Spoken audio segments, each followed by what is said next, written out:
I can find a way to get this tough win. Yeah, I mean, you're going to have runs like that. You know you're going to face them. We faced it.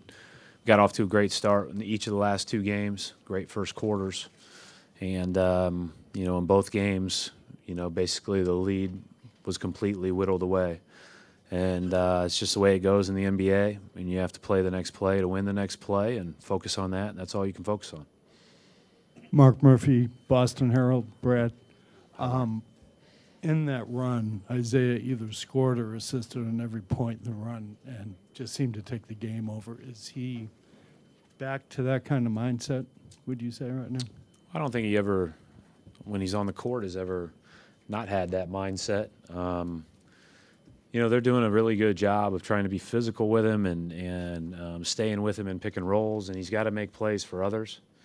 And he's done a good job of finding guys, and then he got that little stretch where he found seams for himself. And, you know, as we continue to move the ball and make shots, that'll open up opportunities for him. But I thought a lot of guys played well, but he certainly was huge in responding.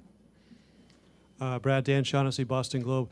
How would you characterize the contributions of Gerald Green early in these games and what he's done regarding your switch to starting him in the lineup? Well, I think the biggest thing, Dan, is that everybody in the league and been around the league knows that he can go on these runs, right? And so he's a guy that you have to account for. And so it just opens up space for other people, and if he's going to get open looks, you feel really good about him getting a chance to knock them down. He's provided obviously some shooting, but he's also, you know, gotten a couple of drives to the basket at key times. He had that one at the start of the second half that was big when things weren't going our way. And, you know, he's a guy that stayed ready all year, and his attitude has been great all year. Like, it's regardless play or not, he's always ready. Is there any physical limitation to him in the second half? Because he's got a couple raps on there late in the game.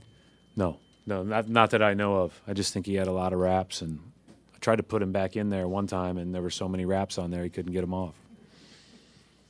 Coach, Mark D'Amico, Celtics.com, and rewinding. That's why we have to start him. Rewinding to when you checked Isaiah back into the game late in the fourth quarter, he had 4 fouls. Why did you feel the need to do that, and how comfortable were you with that decision at that point of the game? I think he came back with 4 in the third, right?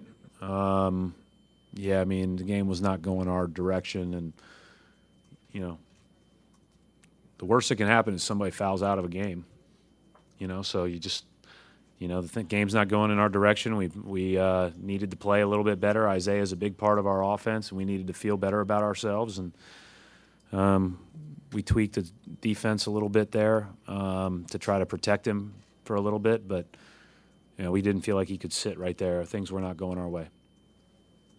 Jay King, Mass Live. Is there a part of you that's kind of in awe, maybe that's not the right word, of how Isaiah Thomas has handled this week and then really stepped up for you? Not even the small, like, I can't believe it. I tried to say that earlier this week, but what he's been through and the day-to-day is just, it's unfathomable the way that he's performed on the court. I mean, it's been really incredible. And, you know, it didn't go our way in Boston, but, you know, the guys were resilient enough to come back and tie this up. But we got a long way to go, you know, and but what he's done has been remarkable. Brad, Les Grobstein from The Score in Chicago and AP Radio. Road teams won all 4 of these games. You kind of looking forward to getting back on your home court despite that? We just want to take tomorrow off, get ready to play Wednesday. I think one of the things that's very obvious is you have to play well to have a chance to win. So regardless of venue, we know that. You know, obviously, game 1, I thought we played pretty well, all things considered, and that was a tough day. But game 2, I didn't think we played as well. These 2 games on the road, we played a little bit better, and we know we're going to have to be better in game 5. Coach Teddy Greenstein from the Chicago Tribune. What was the level of concern after the Bulls went ahead 65-63?